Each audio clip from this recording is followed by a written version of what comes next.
Hello students, कैसे हैं आप सब। एक बार पुनः आप लोगों का स्वागत है। पिछले वीडियो में हम लोगों ने आसपास के पदार्थ नामक चैप्टर से ठोस, द्रव तथा गैस की गतिज आणविक सिद्धांत के आधार पर व्याख्या जानी थी। आज हम लोग द्रव्य के अवस्था परिवर्तन के गलन और हिमीकरण, इन दो टॉपिक्स के विषय में चर्चा करेंगे।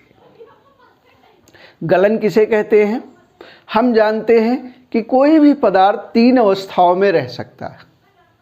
ठोस, जैसा कि हमने पहले ही चर्चा की थी, ठोस, द्रव और गैस, तीन अवस्थाओं में कोई भी पदार्थ रह सकता है। इन तीनों का आपस में परिवर्तन भी हो सकता है, यानी ठोस द्रव में परिवर्तित हो सकता है, द्रव गैस में, गैस पुनः द्रव में और द्रव पुनः ठोस में कन्वर्ट हो सकता है।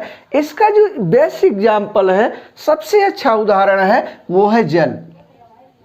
ठीक है, जल तीनों रूपों में पाया जाता है।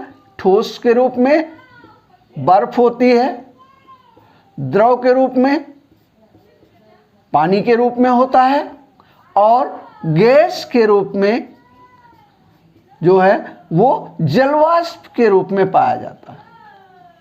ठीक है, तो तीनों रूपों में ये बेस्ट एग्जाम्पल है जल।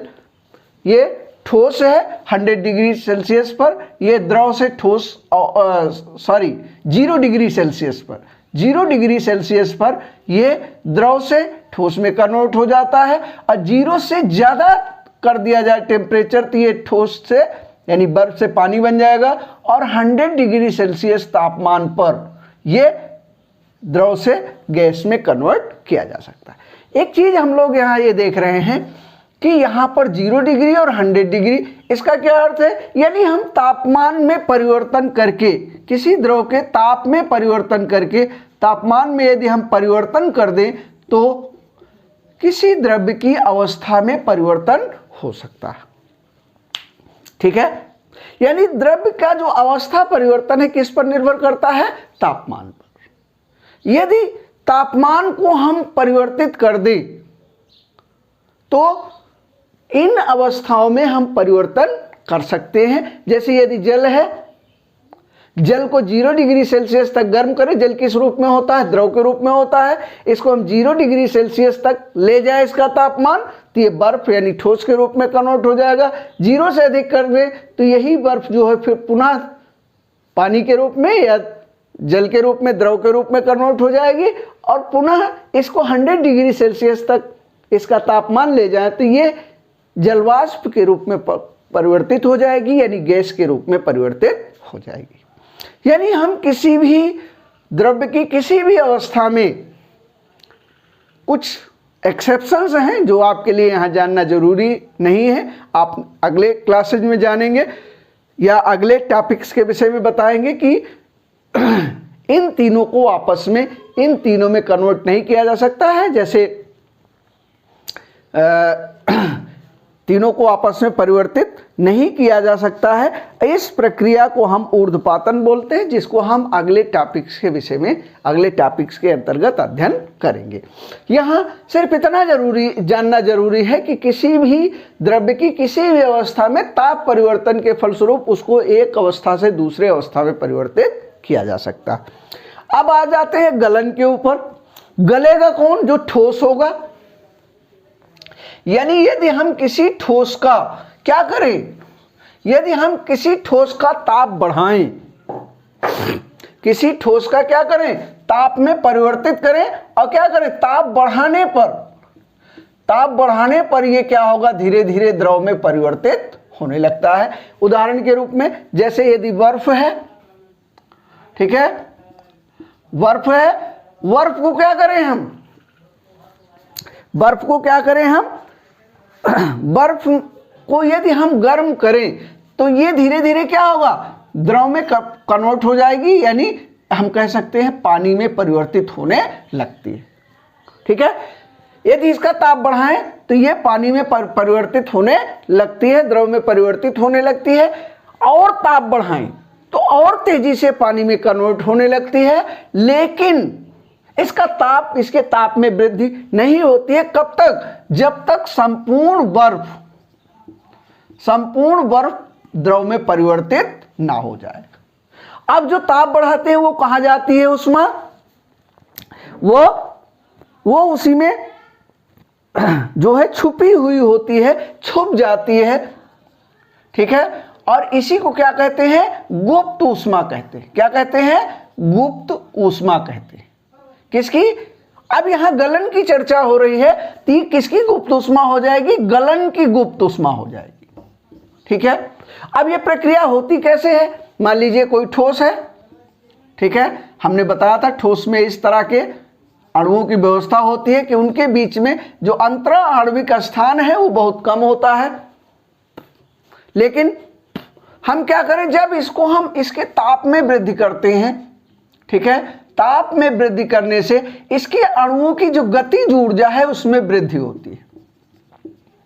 ठीक है, इसके अणुओं की गतिज ऊर्जा में वृद्धि होती है, यानी इनके गति करने की जो स्वतंत्रता है वो अधिक हो जाती है, इनकी गतिज ऊर्जा बढ़ जाती है। और गतिज ऊर्जा बढ़ने के कारण से जो अणुओं के बीच की दूरी है वो धीरे धीरे क्या होती है? बढ़ने लगती है। और ये जो टाइटली बंधे हुए थे आपस में एक दूसरे से, ठीक है, एक दूसरे से टाइट रूप में बंधे हुए थे, ठीक है, वो क्या होता है? इनके बीच की दूरी बढ़ने से एक शब्द बताए थे आपको, अंतरा आणविक आकर्षण बल। अंतरा आणविक आकर्षण बल ये जो है कम होने लगता है। ठीक है, अणुओं के बीच की दूरी बढ़ी तो अंतरा आणविक आकर्षण बल क्या होने लगा? कम होने लगा। और अणु क्या है? परस्पर कैसे होने लगे? स्वतंत्र होने लगे। अणु परस्पर स्वतंत्र होने लगे।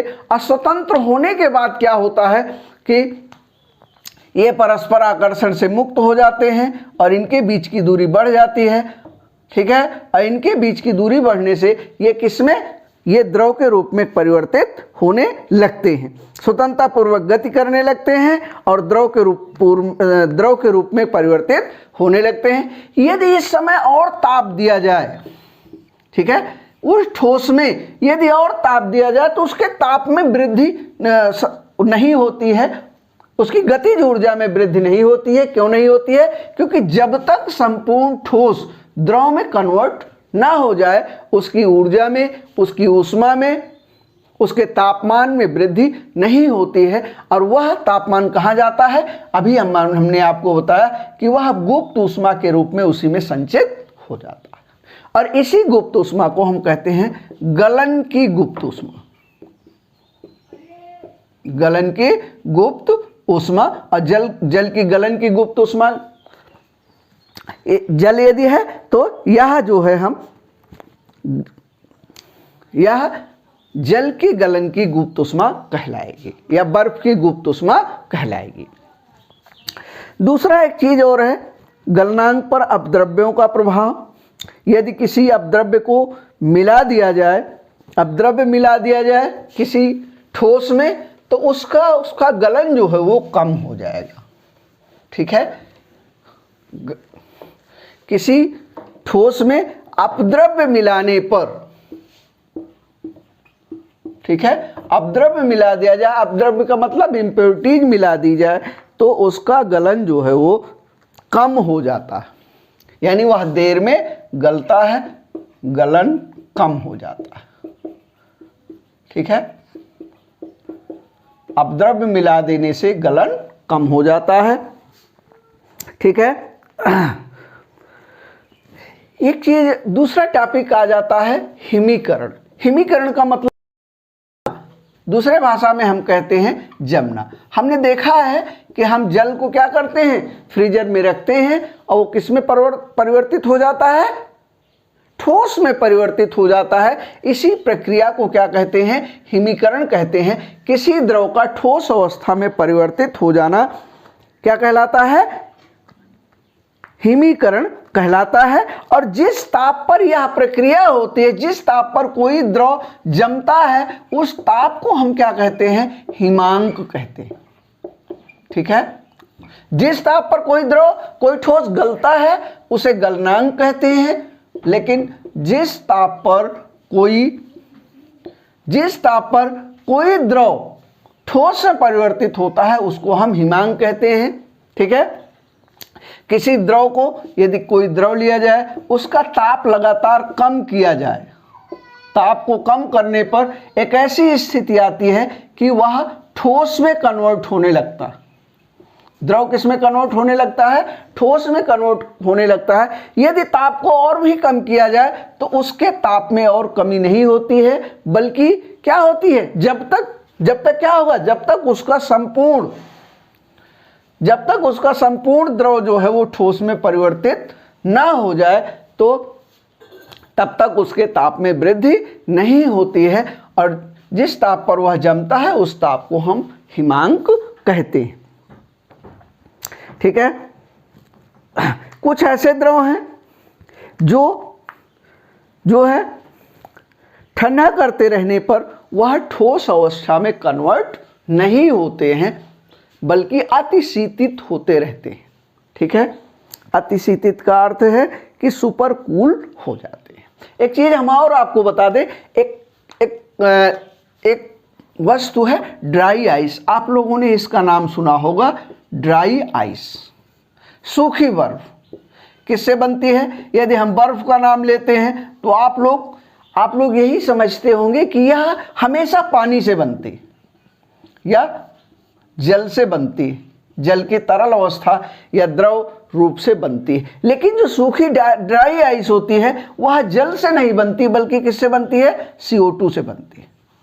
CO2 को ठंडा करते जाए तो जितनी कार्बन डाइऑक्साइड है वो किसमें कन्वर्ट हो जाएगी?